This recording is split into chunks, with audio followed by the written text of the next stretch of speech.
Hello. Hello. Hello. Good afternoon, my students. Today we are going to have a lecture again on the topic of electronic transactions law in Thailand. Okay, but we are going to focus on electronic contracting. Okay, to put simply, we will see how to make contracts. Okay, by electronic means. If the contract is made by the use of a message, will that contract be uh, valid in the law, okay, and will that contract be enforceable in the same way as the contract which is made in a paper form, okay?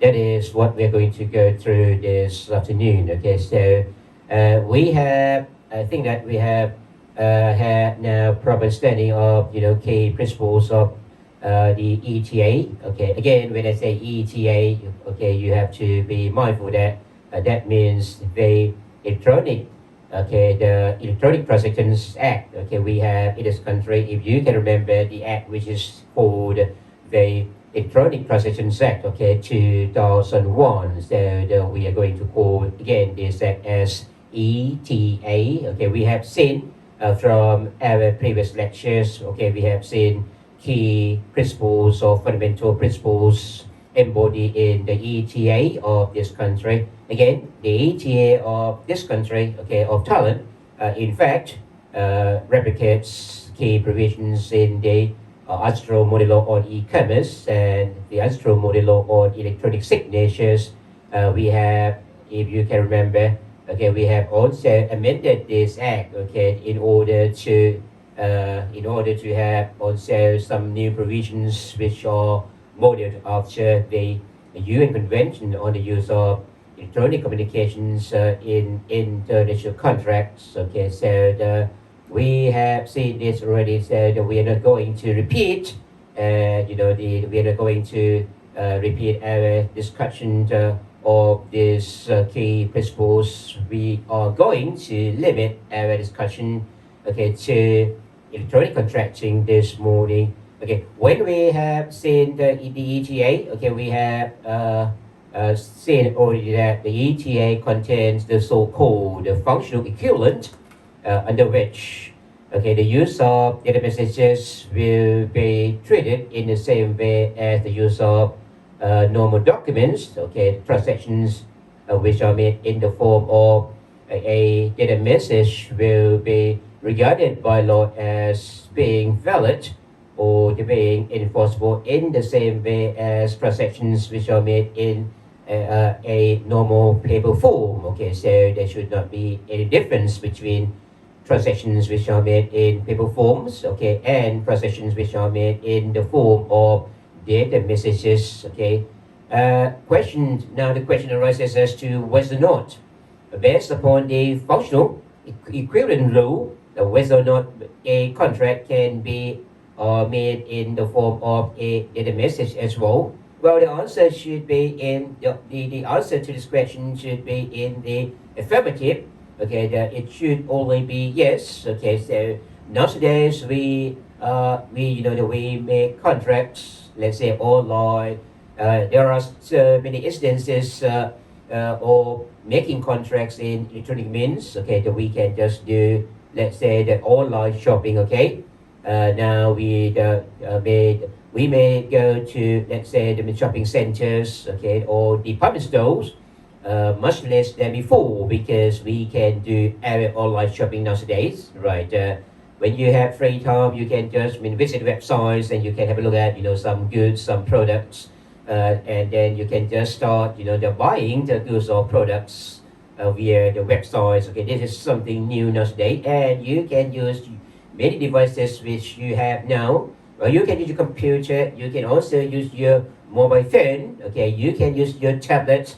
Okay, you can use even your TV set. Okay, now many TVs are smart TVs which are indeed connected to the internet, so that your TV can also allows you to do the online shopping. Okay, you're welcome to use many devices. Okay, in order to make contracts electronically, i.e., by the use of data messages. Okay, so the ETA also allows you to do so. The ETA allows contracts to be made electronically. Put simply, contracts can be made in the form of a data message. Okay, indeed, okay, the functional equivalent rule as contained in the ETA. Okay, remember that this rule, the functional equivalent rule, is contained in this country in Thailand. Okay, in section 7 of the ETA.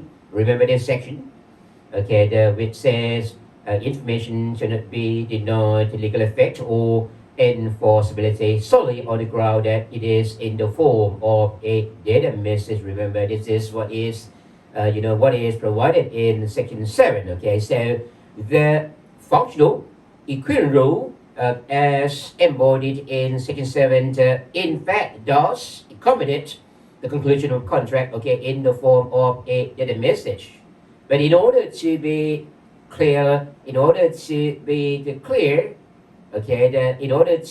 clear, we also have a separate provision of law, section 13 here, okay, which provides directly that contracts can be made by the use of data messages. Okay, you can say that a contract is made by what? By one person making an offer and the other one making an acceptance. Okay, so when there is the meeting between an offer and an acceptance, then a contract is formed. Okay, so section 13 in our ETA provides as follows: an offer to make a contract and an acceptance may be expressed in the form of a data message. See, that means that in order for a person to make a contract, a person can just make an offer or an acceptance, okay, in the form of a data message. Right? A person may, for instance, make an offer by sending an email message. A person may just make an offer, okay, by transmitting, okay, the messages via an order form on a website.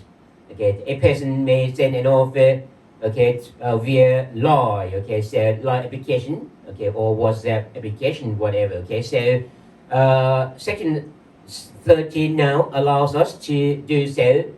Section 13 allows us to make an offer or an acceptance by the use of a data message in place of paper, and this provision goes on to state, okay, as follows: and the contract shall not be denied legal effect on the sole ground that the offer or acceptance with respect to that contract was made in the form of a data message. This means that, okay, once a contract is concluded, once a contract is formed, when an offer or acceptance is made in the form of a data message, nobody can just deny, the enforceability. Nobody can deny, validity of that contract. Nobody can say that, well, that contract is not going to have any legal effect simply because it is made in the form of a data message.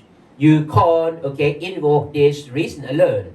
If you want to challenge validity or enforceability of this contract, you need to invoke any other reasons, not the mere reason that, okay, this contract is made in the form of a data message. This reason alone is not sufficient. Okay, so put simply, okay, this provision of law, section 13, it is a provision which now allows us to make electronic contracts. Okay, it allows us to make contracts by the use of an electronic means, or by the use of, put simply, by the use of a data message. Okay, so now I mean this provision of law is going to be very, very useful. Okay, because now many people just switch from paper documentation into the electronic documentation. Okay, or data messages, right? Well, again, this provision of law, it is not locally decided. It has been decided along the line of the 11th provision of the model law on e-commerce, the Astro model law on e-commerce. Remember, okay. Now today, well, at the time when Astro prepared the model law on e-commerce, at that time the word AI or artificial intelligence was not very much known, okay? At the time of the preparation of the Astro model law on e-commerce, or even the Astro model law on electronic signatures, where the concept of AI has not been much known, okay? But the two model laws, the model law on e-commerce and the model law on electronic signatures, in fact, have been founded upon the EDI, okay, electronic data interchange. Right, so the many provisions of these model laws are in fact, okay, they've been prompted by the use of the EDI, but nowadays we are in the era in which, okay, the use of AI or artificial intelligence seem to be commonplace, right? So what we have witnessed is the interaction between what we have two situations. The situation number one, it is the one involving the interaction between what between an automated message system and a nature person. This means that that is the interaction between what between human beings and and what electronic devices. Okay, now that we use the automated message system to which can just perform many functions, okay, on behalf of human beings. We do not need to be there, okay. We just use the automated message systems which allows transactions to be operated or to be proceeded automatically. We human beings can just program the automated message system to work on behalf of us. Okay, we can just we can just use some programming, okay, in order for the machine, in order for the automated message system to perform, okay, functions as we want. Okay, so we have more and more the interaction of an automated message system and a nature person, between what between a human being and the machine. Okay, put it simply. Okay, or the second scenario here, we also have the scenario number two. Okay, we have more and more witness the interaction between what between automated message systems. Okay, the human beings are not there at all. Human beings just use the automated message system, and the automated message systems perform the functions on behalf of human beings. A and B want to make a contract. A and B are not there. Both A and B use the automated message system, and the automated message systems, okay, does the job on behalf of both A and B. A is an automated message system. B also uses B's automated message system. Okay, both A and B program the automated message system to do the work on behalf of A and B. Right. So in this kind of situations, we can see that a contract may be made, okay, automatically without direct human intervention. Human beings do not need to be there. Okay. So when we come across this kind of situation, sometimes the people may argue that, well, can a contract be concluded in that way because human beings are not there to review, okay, to review or to intervene, in each actions, okay, carried out by the automated message systems. So when the automated message systems just perform the job, okay, without human beings being there to review or to intervene in each process, can we say that a contract is not formed? Because in order for a contract to be formed, there must be direct human intervention. Okay, so some countries may they may have this kind of perception. Okay, so in order to make clear that, well, even in the situation where we use automated message systems to perform functions on human beings' behalf, a contract can also be formed. A contract can also be concluded even that there is no direct human intervention, even though human beings are not there to, to just review or to just intervene in each of the individual actions, okay, carried out by the automated message system. Okay, so when we have this kind of concept, we try to just put this into the law in order to make clear that a contract can also be made, by the use of data messages, okay, through or with the assistance of automated message system, including the AI or the artificial intelligence now. Okay, so here we go to the wording of this provision. Okay, again we go to this wording. Okay, this is in fact the provision of Article 12. Article 12 of the UN Convention on the Use of Electronic Communications in International Contracts 2005. If you look at Article 12 here, it provides as follows: a contract formed by the interaction of an automated message system and a natural person. This is in the case of interaction between the machine and a human being, or by the interaction of automated message systems. This means that by the machine and the machine, okay, between the machine and the machine, okay, shall not be denied validity or enforceability on the sole ground that no natural person reviewed or intervened in each of the individual actions carried out by the automated message systems or the resulting contract. Okay, so this seems to be clear that while even though we use machines, even though we use the automated message systems, okay, to perform actions on our behalf, then a contract can also be formed. Okay, even though Thailand has not been party to this convention, but we feel that we believe that this provisions is useful, so that's why we try to implant this provision, okay, provision of Article 12 in the UN Convention on the use of electronic communications in international contracts into our ETA.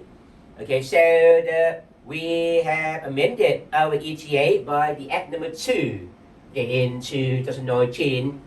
And under this Act, under the Act number 2, we have inserted the new section, okay, section 13/2, okay, which indeed, in essence, okay, it replicates the provision of Article 12 of the UN Convention, which we have mentioned above, okay. So if you look at the wording of section 12/2, section 13/2 here,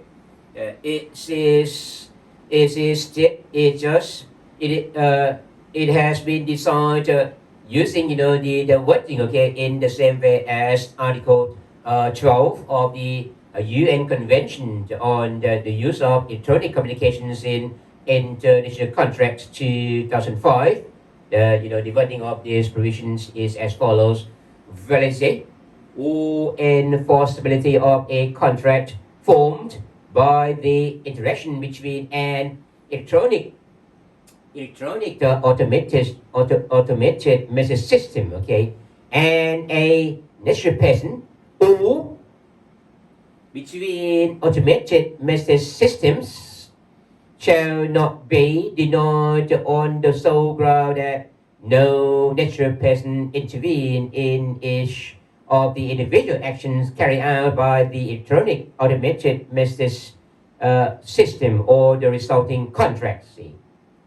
So this is based upon, in fact, Article 12 of the UN Convention on the use of e-communications in international contracts 2005. Okay, so this is to be clear that, okay, nowadays we are welcome, okay, to use any electronic devices, okay, the ones which can just, make autonomous decisions on behalf of human beings, for the purpose of the conclusion of contracts. Okay. Nowadays we can before going to this point. Okay, I should just say that when we use the so-called automated message system, we human beings, okay, we have the intention, okay, to have the automated message system to be our electronic agent, okay, e-agent, okay. So we are we are like the what? We are like a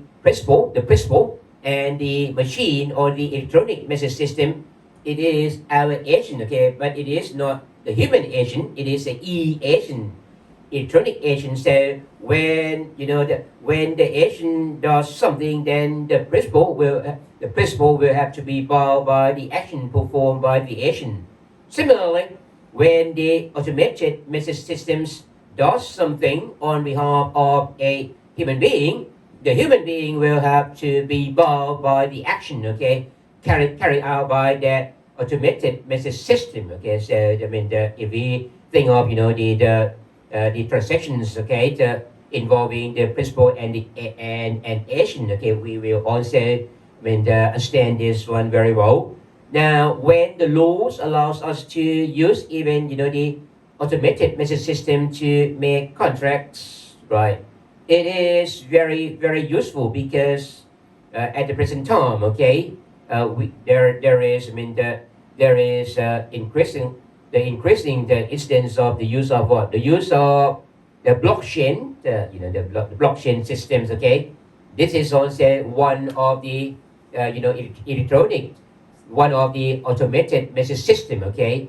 In the blockchain system, everything is carried out automatically, okay. Everything is carried out by the automated message system, okay. In the blockchain system, the blockchain is what? The blockchain is in fact the chain of blocks, because messages which are transmitted will be transmitted in blocks, and each block is encrypted. Each block is encrypted with another block, okay, as if we have a chain, okay, a chain of blocks. The blockchain system can be put into application, okay, in order to make the so-called a smart contract. Now, the blockchain can be used to make a smart contract. So the word smart contract, it is it is what? It is the word which means a contract which is made electronically by the use of a blockchain system. Okay, the blockchain system, it is a decentralized system whereby that everybody who is connected to the system is in the position to know messages sent by anyone connected to the system. Let's say that we have a blockchain system here, and we have A, B, C, D who are now connected to this system. Let's suppose that A sends a message onto the system, okay, or through this system. Once A sends a message to the system, then B and C and any other persons, okay, connected to the system at that time will also know this message. The message as sent by A will be seen and known by all others who are connected to the system as well. Okay, that's what it is.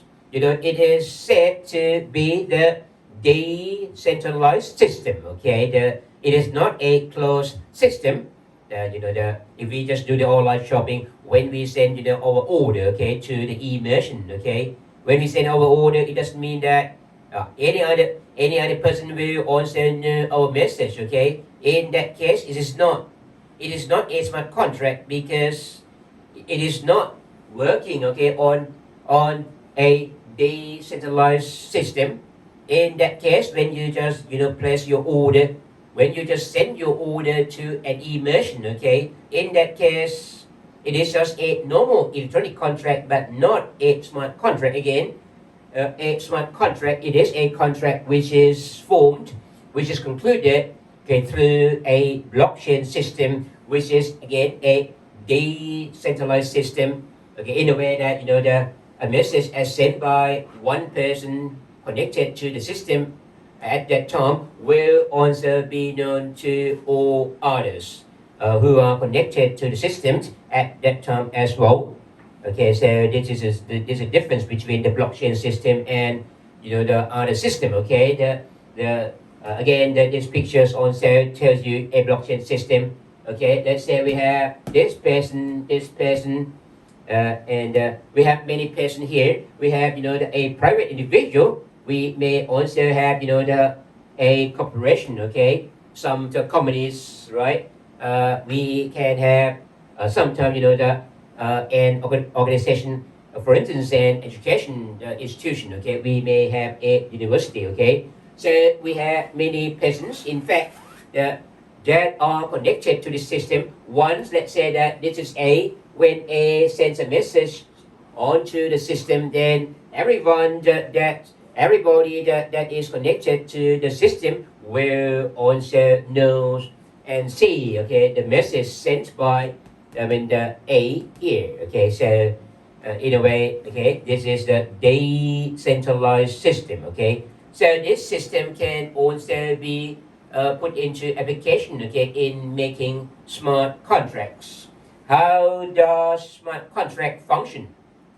Okay, people say that, well, the smart contract is made through a blockchain system with the assistance of the if this then that logic. Okay, if this then that. That means what? That means that the blockchain system is pre-programmed in order to check in order to take the command this the logic if this then that. That means that the system will detect the condition. If this occurs, then the result will be as follows. If this is fulfilled, then the result will be as follows. That means that the system, okay, the blockchain system will be pre-programmed in order to detect whether or not some conditions, the conditions which are set in advance are fulfilled.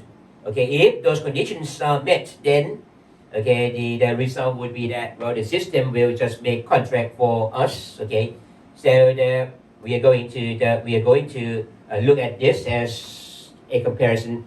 Let's suppose that people say that if you understand a blockchain system, if you understand a blockchain system, if you want to understand how a blockchain system works in relation to a smart contract, you may simply think of the vending machine like this. When you just want to buy a drink, let's say that a bottle of drink or a can of drink, let's say that a Coca-Cola or a Sprite, okay, you may just drop your coins. Let's say that, well, the merchant, the vendor just requires that, well, the vendor, you can just purchase each drink at the price of 15 baht, and then this machine will be pre-programmed. If you just drops the coins, and the value of the money is that is what is that, let's say 15 baht. You may just put the three 5 baht coins. You may put the 1 10 baht coin, and two 10 baht coins. Sorry, I made a mistake. 1 10 baht coin and 2 5 baht coins. So the value of the money will have to be 15 baht. You may just make any combination of coins, and the value of the coin, okay, together will be 15 baht. If the machine detect that, well, somebody just put the coins, okay, somebody put coins, a combination of any coins, which will be 15 baht in value, and if he press this button, then a bottle of Coca-Cola will be released. If that person put the coins, the value of which is 15 baht, and press another button, then a different drink, let's say a Sprite, will just be released from the vending machine like this, right? So this is the use of the logic. If this, then that. If this happens, then if this, then that means what? If this, then that. Okay, again, if this, then that. That means that if this happens, then the consequences will be as follows. If a person puts the coins, okay, a combination of coins, which will be 15 baht in value, then and that person press this button, then a bottle of Coke will be released. Okay. So if this, then that. If you put in, that let's say that means 15 baht coins, okay, and then press this button, then you will get one Coke, something like that. Okay. So this is the application of the logic. If this, then that. This logic, if this, then that, can also be used in the making a smart contract. Okay, in the following way. Okay. Let's suppose that I have an apartment, or I should call it smart apartment. Okay, I have a smart apartment. Okay, my apartment is very very smart. I can just have any. I can just have control. I mean the entire control of this apartment. Everything in my apartment it is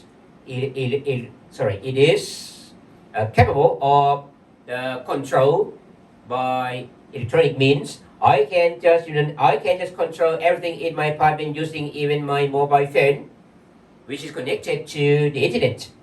I can just I can just make a key card for you. If you want to, enter my smart apartment, okay, you want to open the gate, you want to open the door to my apartment. Well, I can just give you, the key card, electronic key card. I can just generate the key card using my mobile phone here. Okay, I can just order that. Well, today the key card is going to expire. Fine. I can just control any devices in this apartment. Okay, by my mobile phone, which is connected to the internet. Okay, this is the era of Internet of Things. Okay, you may come across with this word. Now today we are in the era of the Internet of Things. You will have control of everything through the internet. Okay, so I have this, a smart department here. I want to just run a list of this apartment. Okay, I may just establish my blockchain system. Okay, and I can just send onto this system. Okay, my initial message saying that, well, I have this apartment which is available for rent. Okay, if you want to rent my apartment, you will have to send your message to this blockchain system. Okay, let's suppose that many people just if I go back to this, if I go back to this diagram here, or this picture here, let's suppose that I have already uploaded my initial message onto the system saying that I have this smart apartment and I want to just give a list. I want to grant a list of this apartment. Okay, so anyone who want to rent my apartment here can just send a message, okay, onto the system. But I pre-program this blockchain system in this way. I pre-program it, okay, in order it to detect. I set the conditions as follows. First, the period of the list shall not exceed, let's say that means 2 weeks, 14 days. Okay, 14 days. Secondly, okay, this list will have to take place not after the months of, let's say, July. If you want to rent my smart apartment, you need to rent it before the end of July. Okay. Thirdly, you need to have your payment. You need to pay me, okay, in the form of, say, cryptocurrency. Okay. You may need to have, let's say, bitcoins, whatever. Okay. So let's suppose that when there are a few people, there are a few persons who are interested in renting my smart apartment. Let's say we have A. Okay, we have A, we have B, we have company C here. Okay, let's suppose that A sends his message onto the system. According to his message, he wants to rent my apartment, okay, for 1 month. Just now, I have programmed my blockchain. Uh, okay, I set my condition that, well, the list should not exceed 2 weeks, i.e. 14 days. When A wants to rent it for 1 month, then the program detects this message as not qualified, because I want to just give a list of this apartment for not more than 14 days. So the system will reject the message sent by A, because that message does not fulfill the conditions which are predetermined by the program. B send the message. Okay, let's suppose that C first. Company C sends a message informing the system that, okay, this company wants to rent this, smart apartment for his director, okay, for, let's say that for the 14 days, because, this director is in need of, this residence just for a short while, okay, while waiting for a new apartment of the company to be fully refurbished. Okay, so in this case, C declares that C wants to rent this apartment for 14 days, but C wants to rent it in the month of December. The program detects this message, and the program says, well, this message is not going to be qualified, because anyone who wants to rent this apartment needs to rent it before the end of July. Okay, so the system will also reject the message sent by C. Now B also send a message to this system informing or declaring his intention to rent this smart apartment for, let's say that only for 1 week, okay, in the month of June. And B here has cryptocurrencies.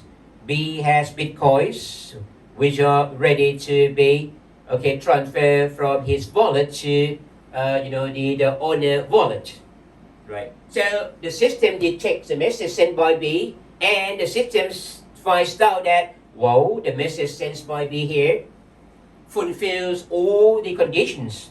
First, the period of the list is not more than 14 days. Secondly, okay, the list will be taking place before the end of July. Thirdly, the person who wants to take a list needs to have cryptocurrencies ready to be transferred from that person's wallet, to the wallet of the owner of this apartment. Okay, so when the system detects the message as sent by B as having duly fulfilled the conditions set by the program, then the blockchain will just make a contract automatically. Okay, so that we have a contract, a list of a smart apartment, okay, which is made automatically by the blockchain system. Okay, so that a contract can be what? A contract can be formed, okay, automatically. So we can say that a contract is self-executing. Not only that, this contract is also enforced by itself. It is self-enforcing as well. In what way? Let's suppose that, well, the contract starts from the month of what? The list starts from the 1st of July to the 7th of July. Then when the 1st of July arrives, then the system, the blockchain will just send the key card to B, the person who sent the message, okay, for taking a list of this smart apartment. Okay, so at the arrival of the 1st of July, then the system will just send B a key card in order for B to have the access to this smart apartment. Okay, and at the end of the 7-day period, then the key card will be disabled, so that B cannot enter the apartment anymore. Okay, so that you can see that human beings do not need to be there in order to carry out all these actions. Okay, the contract is self-executing, and the contract it is also self-enforcing. Okay, so this is the concept of a smart contract. When we look at the contract, let's suppose that we have a contract in the form of paper like this.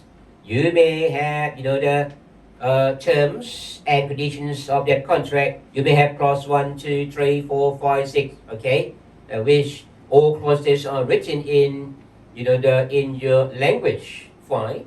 But a contract which is formed through a blockchain system, it has also clauses, it has also terms and conditions, but expressed in this way, expressed in the form of computer coding like this. Nobody can read this one, because I mean, this is just computer coding, okay? So there is also an issue, a legal issue here.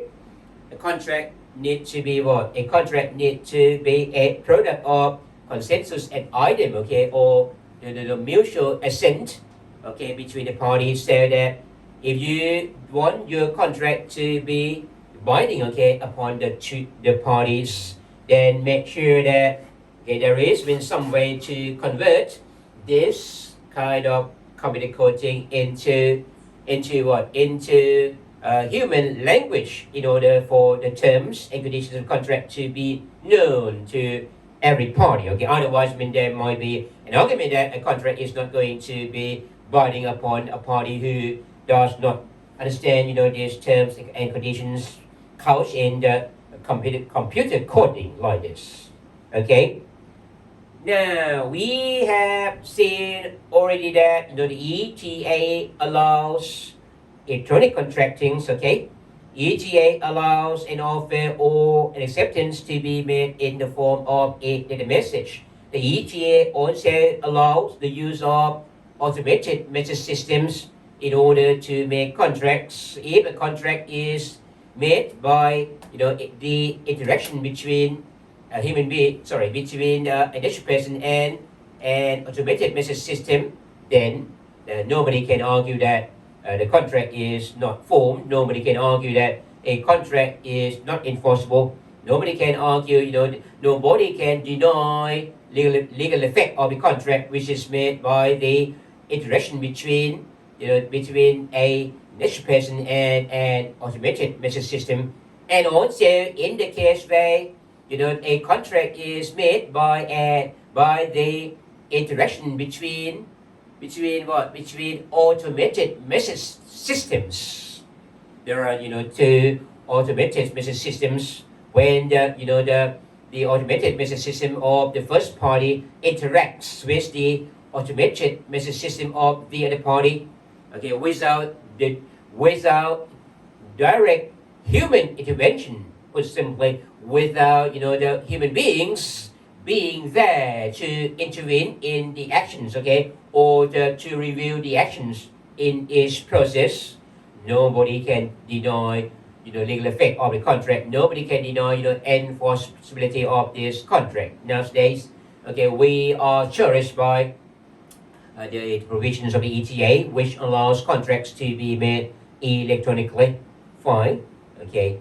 Now, even though the ETA, okay, allows us now to make contracts electronically by the use of data messages, there are, however, many issues we are going to be deal with. Okay, some of the issues, okay, which emerge in relation to electronic contractings may be answered by reference to provisions in the ETA itself, but some of the issues are not addressed by the ETA. We need to interpret provisions of existing laws in order to answer some of these issues. Okay, so we are going to go through these issues in relation to electronic contracting. Okay, this is a list of the issues which emerge in relation to electronic contracting.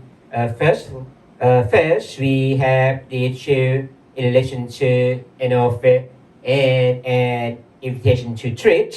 Okay, we have seen too many advertisements, let's say, on websites, okay? And when we see advertisements, okay, the question arises as to whether or not, okay, the statements like this are regarded by law as offers or merely as invitations to trade. Okay, we will go to this, okay, in the due course, okay. Uh, then we also have the issue regarding the so-called quick wrap agreement. Okay, the quick agreement. The question which we need to answer is this. Okay, we may see that, okay, when we visit websites, we may see, okay, some the terms and conditions normally, I mean, they are written by reference to a hyperlink. Again, merchants claim that those terms and conditions are part of the contract, and the consumers, okay, the internet users who come to this website are also bound by those terms and conditions. Okay, so we are going to consider whether or not those terms and conditions are the part of the contract. Okay, so then we also have, the issues regarding errors and duplications. Sometimes when we send messages through the system, okay, error messages which are sent may encounter some errors, or sometimes, we make some duplications. We send messages and we resend messages again. Okay, we resend messages after the first transmission of messages. Maybe we feel unsure that the messages which we sent, okay, have gone through or not. When we feel unsure whether or not the messages which we have sent have gone through the other side or not, we decided to just resend messages, okay, so that we have the duplications, okay. So the other parties may receive two sets of messages, okay. So are we bound by, by those two messages? Let's say that we send our first order, but we feel unsure whether or not the first order has gone through. In fact, it has gone through. When we feel unsure whether or not the first message has gone through, we just repeat the order, okay? We send the second order so that the merchant receives the two orders from us. Okay, in the first order, we order, the two items.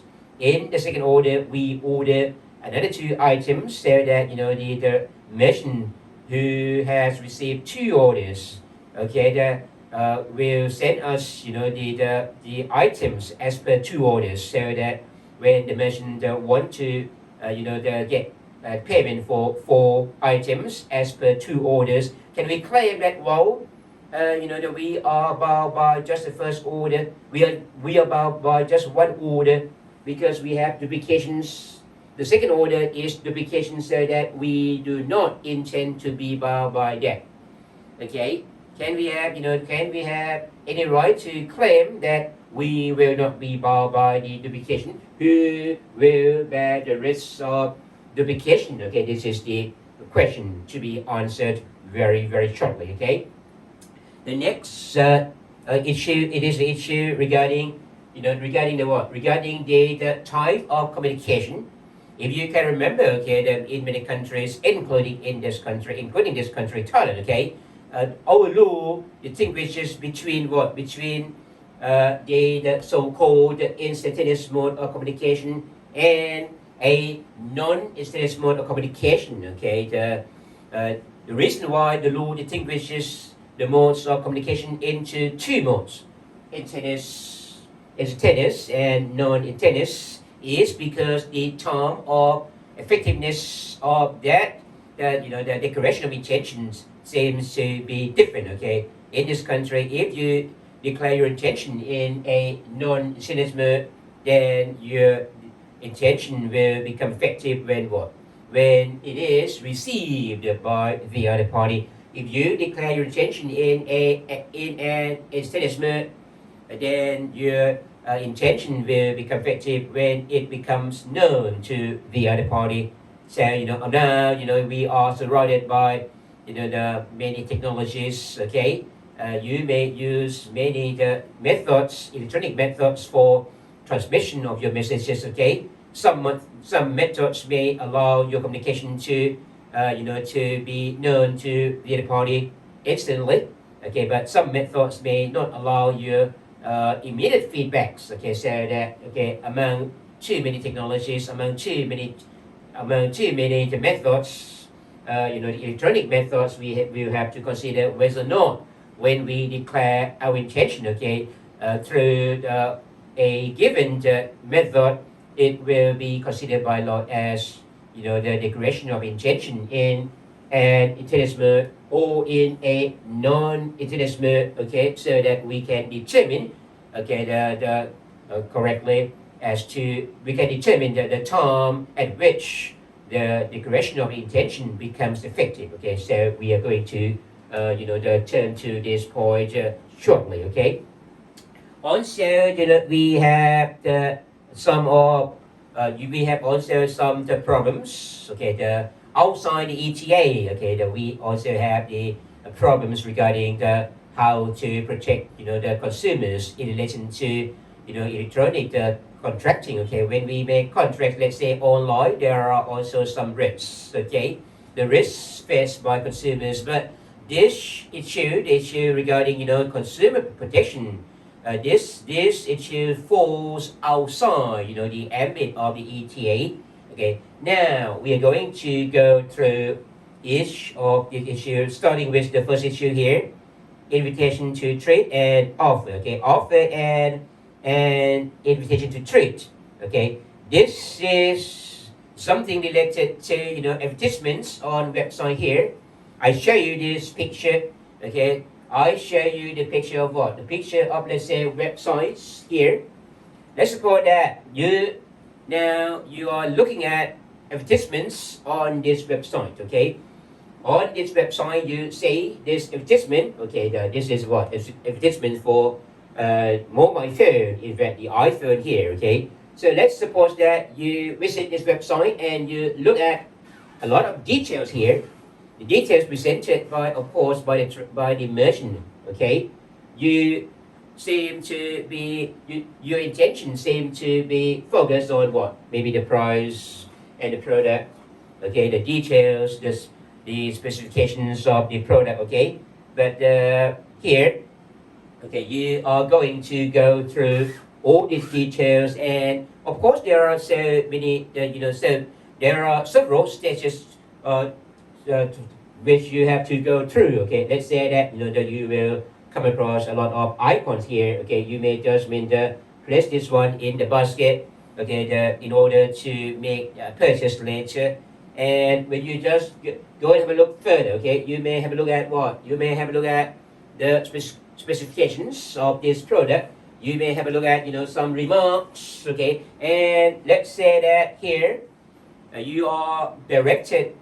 You are brought to this page, okay, at which you have to just, to make your order. You are required to do what? You are required to just click here in order to just send your order. See, purchase.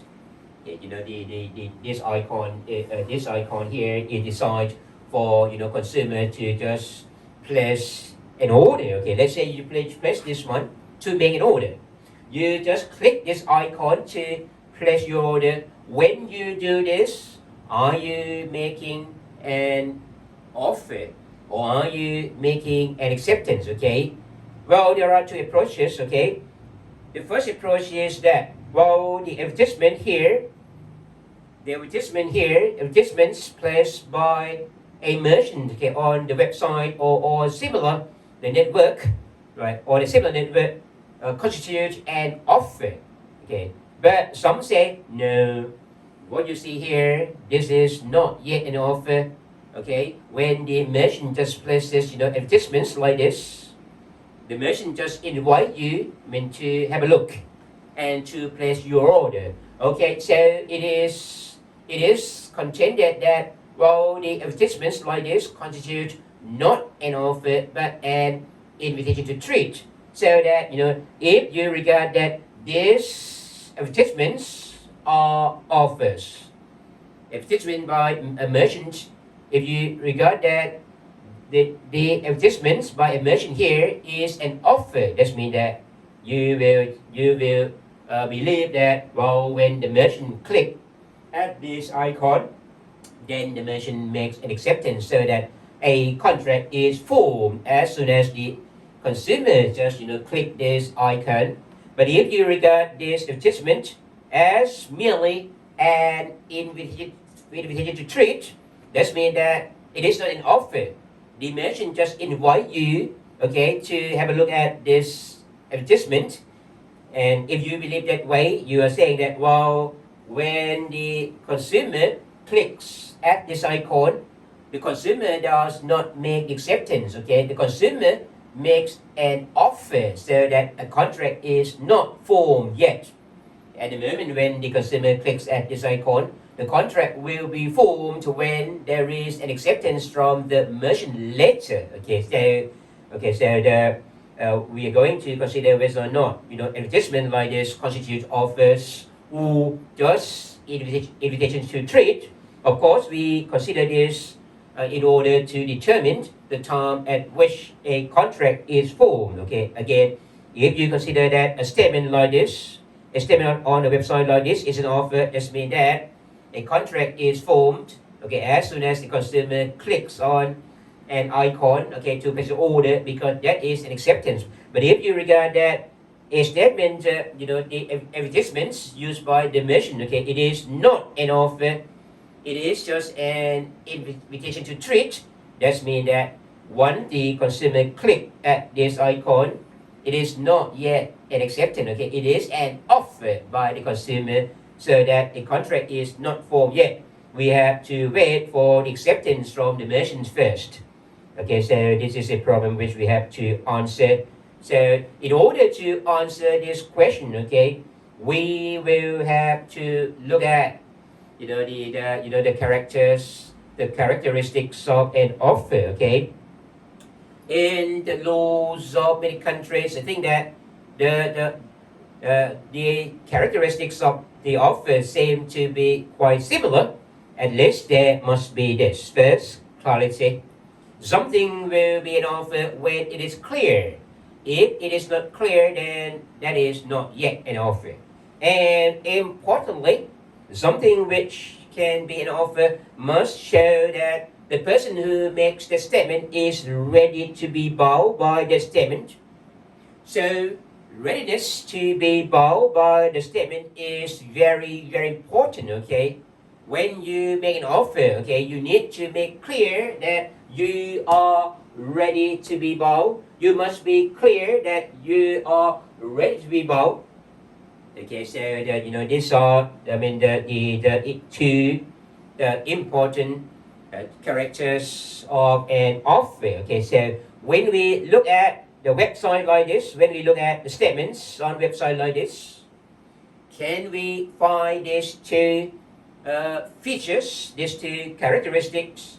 Okay, do you think that advertisements on website are clear? Well, nowadays, it seems to be clear. Okay, it seems that statements which are advertised on websites are clear. Why so? Because nowadays, space seems to be free. Okay, you have a lot of space if you look at a website like this again. Okay, the space seems to be free. You don't need, if you are the merchant, okay, you don't need to pay for the space. Okay, about 10 years, 15 years ago, the space on websites seemed to be very, very expensive. Okay, you would have to pay money, okay, in return for the use of the space on the website. Okay, there are a lot of web hosting companies, okay, which charge you money if you want to use space on websites. But nowadays, okay, it doesn't seem to be costly to use the space on website. In many cases, space on websites seem to be free. You don't need to pay.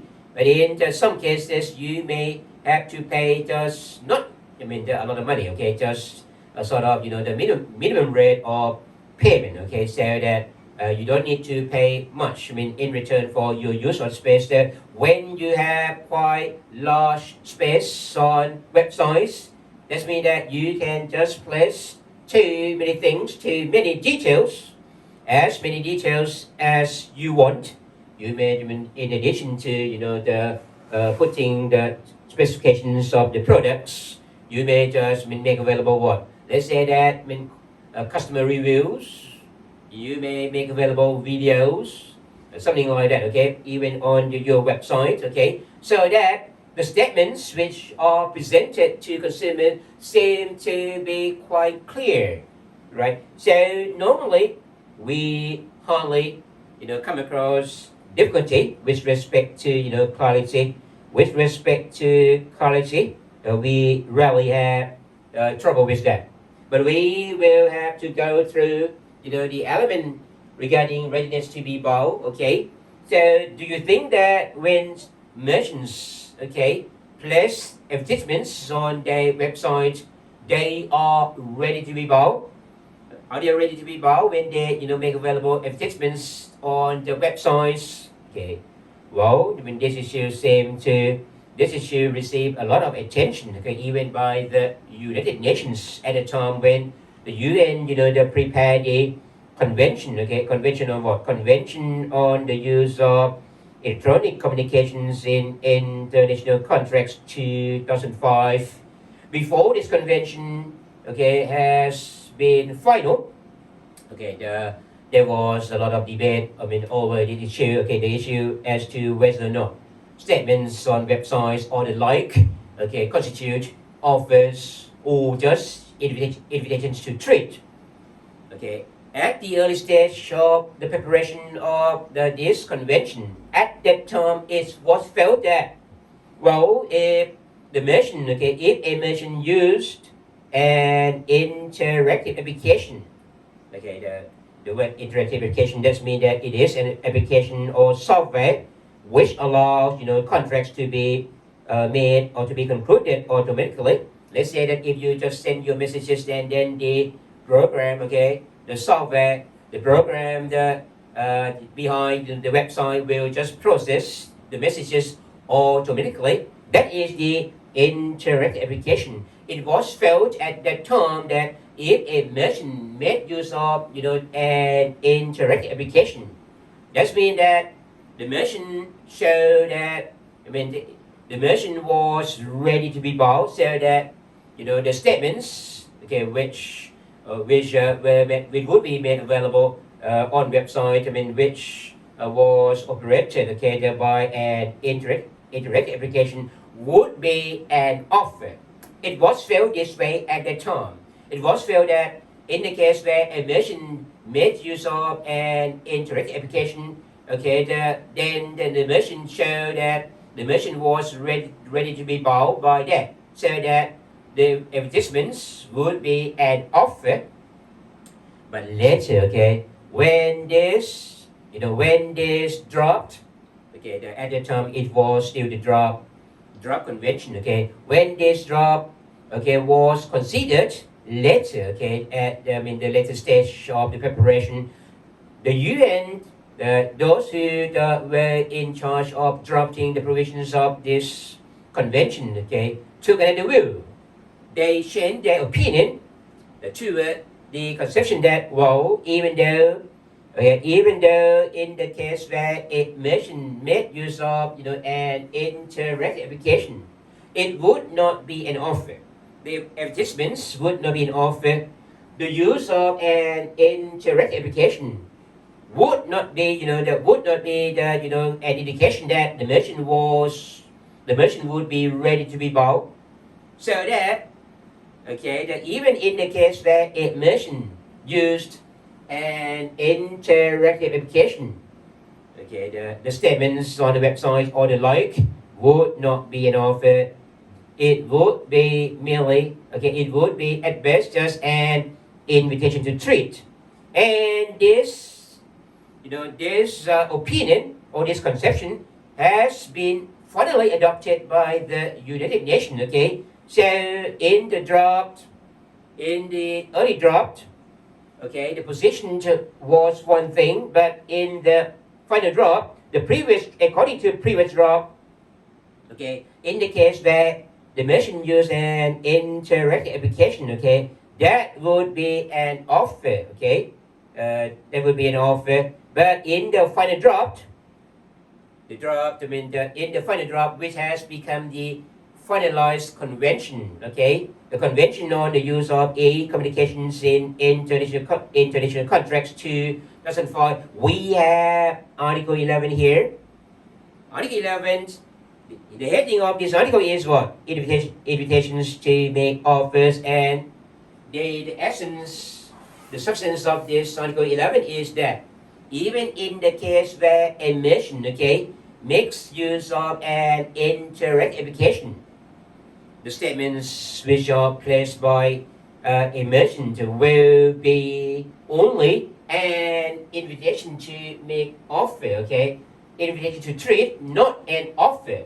See, if you look at the wording here, a proposal to conclude a contract made through one or more electronic communications which is not addressed to one or more specific persons or parties.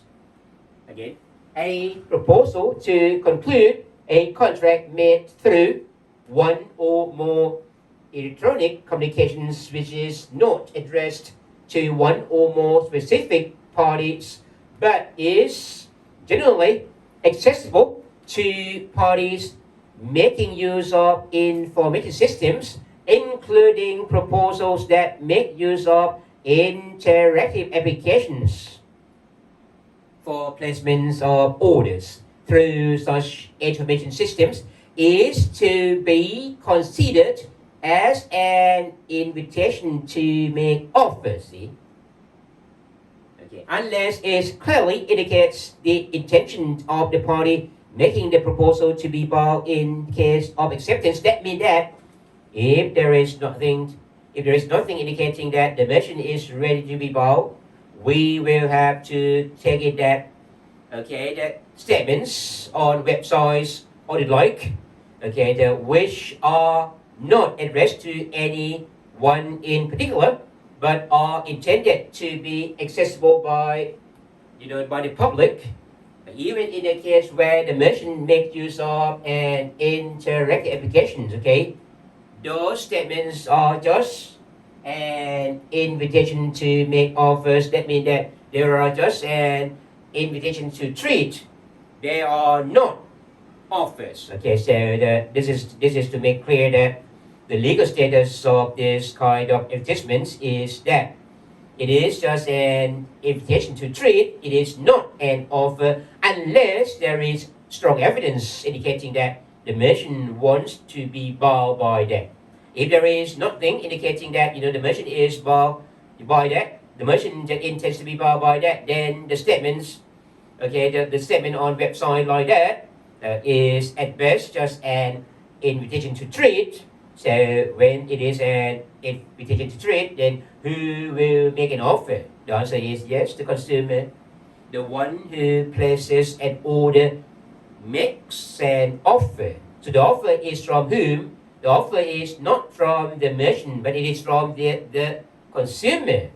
Okay, so the provision of Article 11 here is considered by this country, by Thailand, as important, as very useful, so that we have also taken this position, and we put this into our ETA, in the Act number 3, the Act number 3, which amends the ETA, right? The Act number 3 inserts the new provision, section 13/1. With the wording which indeed replicates the wording in Article 11 of the UN Convention on the Use of E-Communication in International Contracts. If you look at the wording, it is very, very similar. The wording of section 13/1, the new provision inserted into the ETA, the wording mimics the one which we have seen in Article 11 of the UN Convention on the Use of Electronic Communications in International Contracts. Okay, look at the wording of this provision.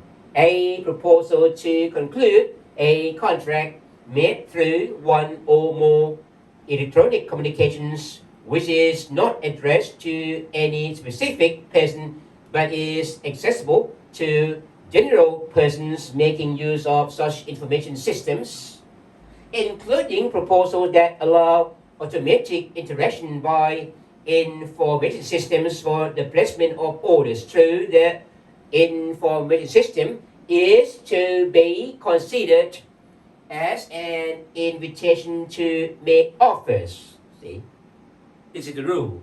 Unless the proposal to conclude a contract clearly indicates the intention of the person making the proposal to be bound in case of acceptance, if there is nothing indicating that the merchant is ready to be bound, the position is that any statement on websites or on the like, the statements which are accessible to the people in general, statements which are not addressed to anyone in particular, even in the case where the merchant make use of an interactive application, okay, these statements are considered as just invitations to trade, not offers. Okay, so when it is an invitation, so that means that a consumer, okay, who places an order is making an offer, so that the contract is not yet formed. As soon as the consumer just places an order, okay, we will have to wait for an acceptance from the merchant first. Okay, but not today. Okay, this problem doesn't seem to be a problem anymore. Okay, because in most cases, by and large, it seems to be clear that there is a contract between the merchant and the consumer. Why so? Because again, when we check that normally, okay, an offer is from a consumer. When the consumer places an order, the consumer just makes what? Make an offer, so that we will have to have an acceptance from the merchant. In most cases, we can find an acceptance from the merchant, okay, because normally the merchant will have one of these two things, or even both.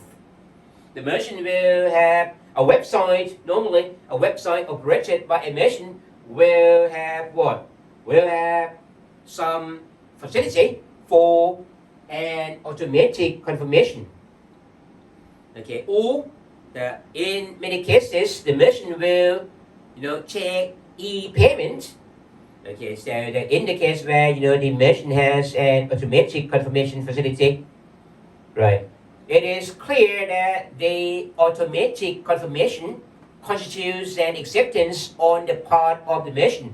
The consumer makes an offer by placing an order, and when the merchant has an automatic confirmation, okay, that is an acceptance from the merchant, so that a contract is formed. Okay, normally we have this kind of automatic confirmation.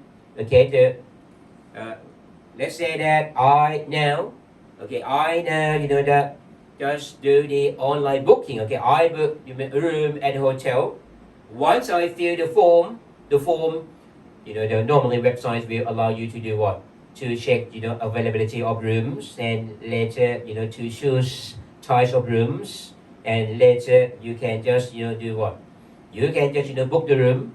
As soon as you just send your message booking the room, and then you will, get an automatic reply from the merchant. Okay, which look like this. This is, the room booking, the hotel booking given through what? Through booking.com. Okay, when I book a room, then I will have this kind of thing, say confirmation. Thank you for booking. This is a confirmation from the merchant, okay? And this is just an automatic reply. Once you have completed your booking process, you will get this reply or this confirmation from the merchant, okay, immediately. Okay, sometimes that sometimes you get the screen displaying this one. Sometimes that you get a message being sent to your email just immediately. Okay, so that is the confirmation from the merchant. So that confirmation constitutes what?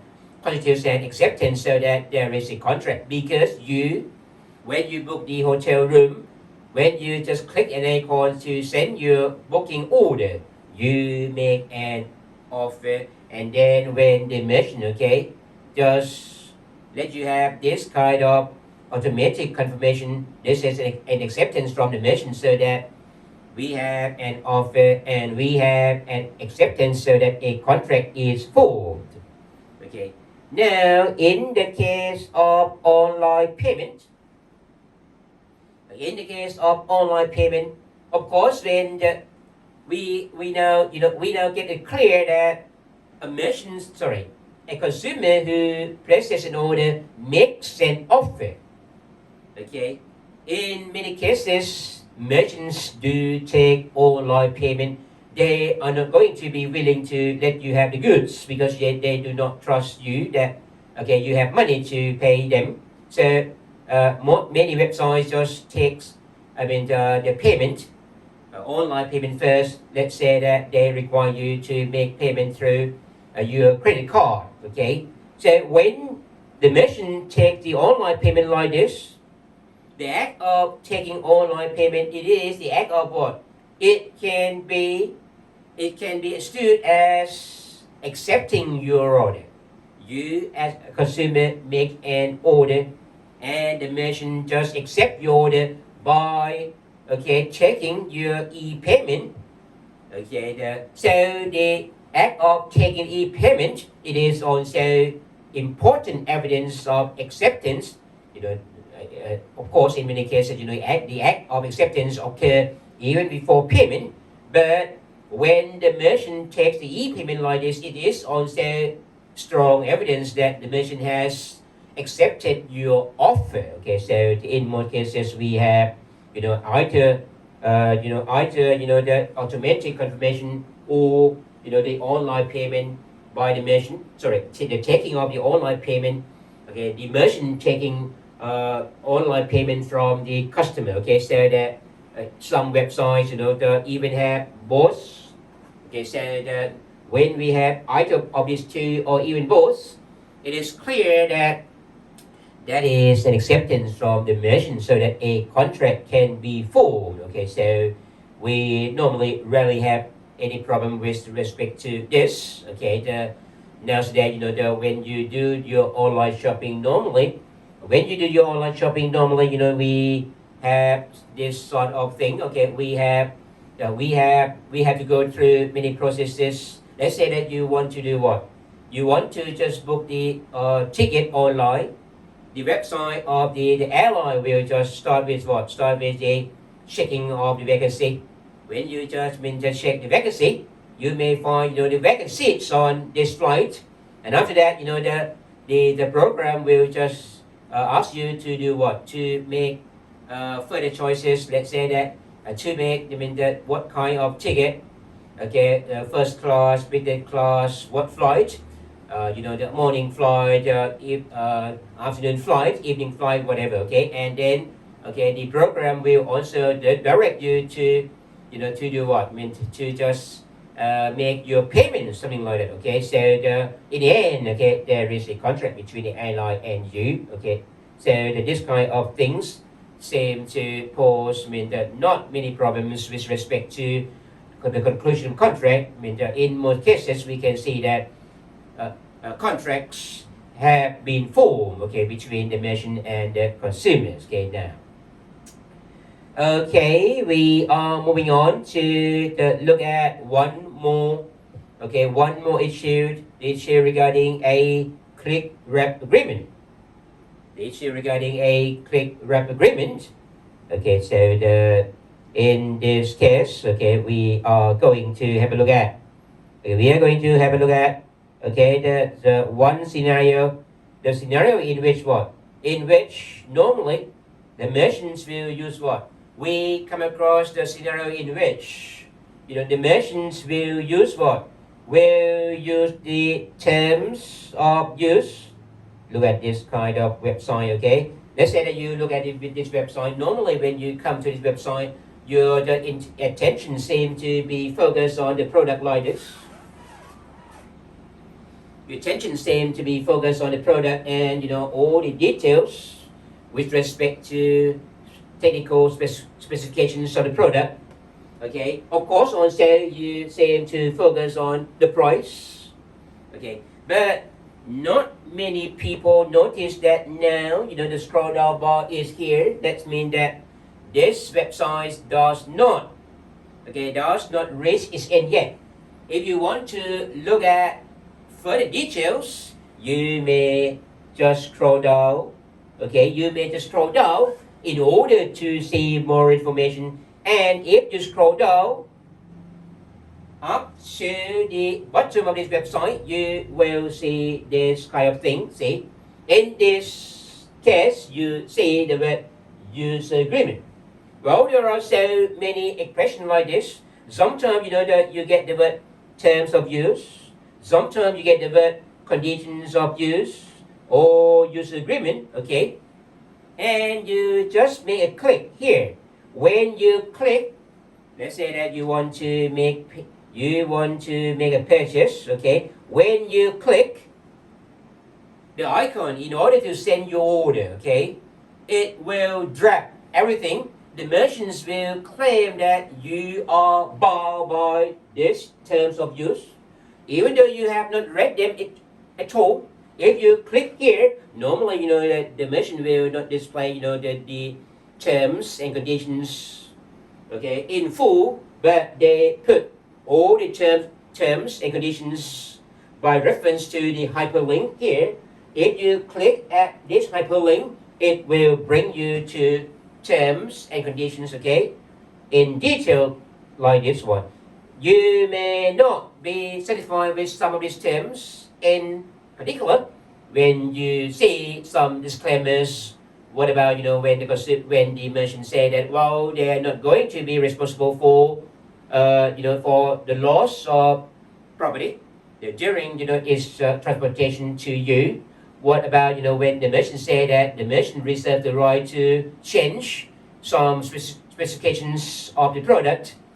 What about when the merchant say that if there is a dispute, arising from this contract, then you will have to refer your dispute to arbitration, something like that. What about when the merchant says that this contract is governed by the law of, say, Singapore?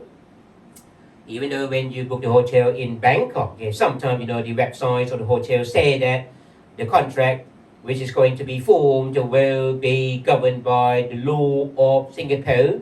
You may be surprised, okay, because you are here in Bangkok and you book a hotel in Bangkok, but the website say that the contract is going to be governed by the law of Singapore or elsewhere. See, the problem is that you have never read this kind of terms. You have never clicked at the icon here, the hyperlink here, in order to look at these terms. But the merchant claimed that all these terms now become part of the contract, so that you as the consumers will have to be bound by these terms. Okay, so this situation is known as the what? It's known as the click wrap agreement. The agreement which is formed by the act of clicking at the icon. Okay, when you click at this icon, it will drag everything, including the terms of use, including conditions of use or use agreements like this, even though you have never read them. Okay, so this is the contention made by the merchant. The merchant claims that even though you have not taken any look of these terms, okay, as referred to by the hyperlink like this, okay, will be part of the contract. Okay, so we will have to consider whether or not, okay, that when a consumer click at the icon in order to send an order, whether whether or not he has accepted the terms and conditions as referred to by a hyperlink, okay, made by the merchant. Okay, so we will have to answer this, okay, question, okay, not by reference to any provision of the ETA. The ETA does not say anything about this, but we will have to apply existing rules of law in the contract law, okay, in common law jurisdictions. They have the so-called the reasonable notice rule. According to the reasonable notice rule, okay, terms will be considered as part of the contract only when the party who fixes those terms has given the other party reasonable notice of those terms. That means that if the merchant wants to claim that the terms and conditions which are referred to by the hyperlink are part of the contract, the merchant needs to just take some steps in order for those terms to be brought to the attention of the other party, i.e. the consumers. Okay, and we can see that in the common law countries, courts in common law countries have applied this, the reasonable notice rule in contract law to this kind of the situation, the click wrap agreement situation. Okay, this is an example of the application, the judicial application of the reasonable notice rule. Okay, in this case, Bell and Netscape Communication Corporation.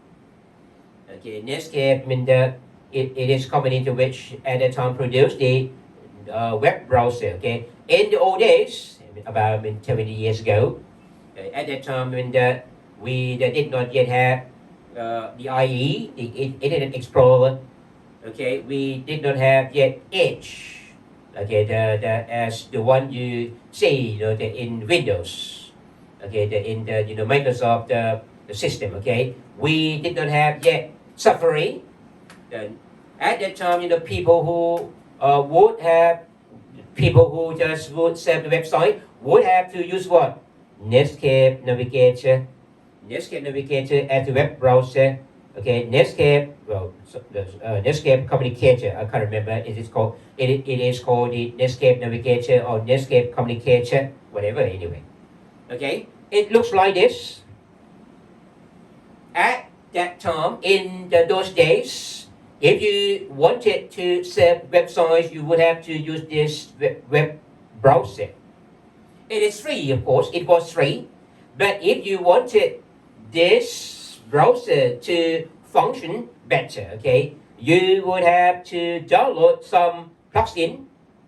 Okay, Okay, the plugin, the sort of the additional program, additional facilities in order for the Netscape Netscape Communicator, the web browser, okay, to perform the functions much better. Okay, the plugin which became an issue in this case, it is called the Smart Download.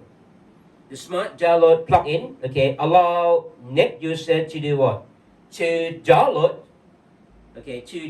contents on website very fast. If you want to download contents on website at great speed, then you would have to, the Smart Download plugin. Okay, in order for your web browser to work faster. Okay, in terms of downloading contents on website. Okay, and the net user in this case is Mr. Spelk. He downloaded this plugin, the Smart Download plugin, and Netscape does put up some sort of the spyware so that when Mr. Spelk used this plugin to download contents, okay, via website, the Netscape, the company would know, the activities of Mrs. Spelk, because this plugin, this Smart Download, contains some spyware, so that Spelk wanted to bring litigation against, the Netscape Communications here. Netscape Communication claimed that, sorry, you can't just sue us now. You can't just bring this case before the court because in the license terms, okay, the license terms states clearly that you will have to refer this dispute to arbitration first. You will have to go through arbitration proceedings first. You can't just bring this case before the court immediately. The question arose as to whether or not, okay, the license terms here, which requires disputes to be referred first to arbitration, would be binding upon consumers, i.e., upon Mr. Spell here. Okay, would the terms and conditions, okay, contained in the license terms here be part of the contract? And it was held by the court that, well, according to the reasonable notice rule, in order for those terms to be part of the contract, then Netscape Communications would have to bring those terms to the attention of the other party. Netscape Communications, the company here, okay, Netscape Communications would have to take steps in bringing those terms to the reasonable notice of Mr. Spelt.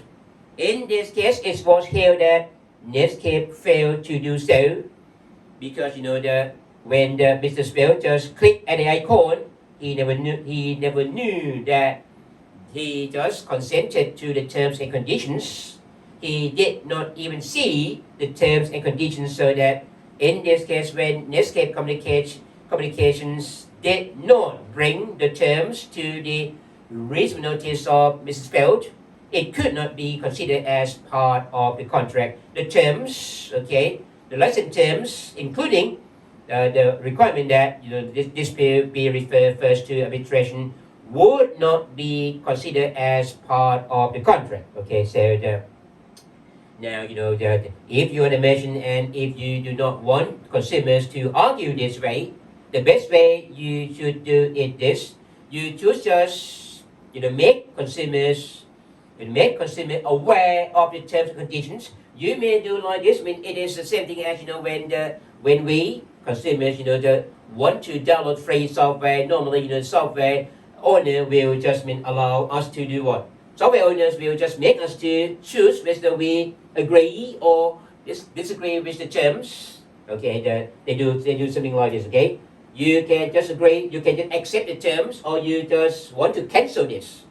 You want to accept, or you do not want to accept the terms. If you want to accept, then the program will allow you to go further. If you reject, if you decline, then the program will not allow you to go further. Okay, so if you do this way, then that is a way to prevent consumers from saying that they do not have the knowledge of the terms used by the merchant. Okay, so I think that the example is this case, Hotmail Corporation and when Money Pie here. Okay, the issue in this case is whether or not, okay, the users of Hotmail service were bound by the terms used by the Hotmail company. Okay, and it was held by the court that yes, because Hotmail company here made consumer know about the terms used by Hotmail, the consumer would have to click an icon, I agree. So when consumers click on the icon, I agree, that means that consumers knew that, okay, there were some terms and conditions there. Okay, if consumers decided not to read them, that means that consumers would take the risk. But at least when the merchant has duly brought the terms and conditions to reasonable attention of the other party, so that those terms and conditions have become part of the contract. Okay, so well, in this country, in Thailand, if we come back to the position in the common law and civil law countries, we can see that the reasonable notice rule, it is the rule in common law jurisdictions. Okay, but this rule is not, okay, it is not directly recognized by civil law countries. Okay, in civil law, jurisdictions, we do not have can a we don't have this reasonable notice rule directly in our law. Even though we don't have this, even though we do not have any candid reasonable notice rule in our contract law, again, like a contract it is a product of what? It is a product of the meeting of the minds of consensus and item. Okay, so that if a consumer does not know, if consumer does not have awareness of some terms and conditions, it can't be said that the consumer has given assent to those terms. Okay, so that we cannot establish consensus and item with regards to those terms and conditions. So even though we do not have, the candid reasonable notice rule in our law, in our contract law in the Thailand, okay, or in the civil law country, but the position seems to be the same, okay, because if consumers do not have the knowledge of the terms, okay, they cannot be regarded by law as having given assent to those terms, okay, so that they should not be part of the contract. Those terms should not be part of the contract, okay, so again, if you are merchants and if you do not want consumers to to argue that okay they are not bound by those terms simply because those terms do not form part of the contract, what should you do? Well, you can do what? You can do this. You can just find some way in order for those terms to be reasonably noticeable by consumers. Perhaps you can just look at the reference to the terms. You can look at the hyperlink which refers to the terms and conditions somewhere near the icon where consumers are required to click in order to send their orders. If you place the hyperlink which refer to the terms and conditions somewhere near the icon or near the button, okay, at which consumers are required to click to send their orders, that means that consumers are in the position to know about the terms and conditions so that they cannot argue that okay those terms and conditions which are referred to by the hyperlink are not part of the contract simply because they do not know. Okay, if you place the hyperlink at any place, okay, at any location well noticeable by consumers, okay, then the consumer just take notice of that, right? Or you can just find some way in order for consumers to just click, okay, an icon to accept the terms of use, and something like this, okay. You can just make consumers accept the term first. You may display the terms. You may just have a hyperlink referring to the terms, or you may directly display the terms in full and just ask the consumer to accept the terms. If the consumer accept the terms, then consumers will be allowed to proceed with the orders. If consumers do not accept the terms, if they just decline the terms of use, then the program will prevent consumers from the placement of their orders. Okay, so this is something which you should do if you are the merchant. Okay. Now, what else to be said? Okay. I'm going to have a look at the remaining issues here. Okay, there are about now. How many more issues? Wait. I mean, there are a lot of issues now. Okay, I think that we have to stop here first. For a break. Okay, a short break, and then we will resume the class later. Okay. So see you in a moment. Okay. Okay. See you very soon. Thank you.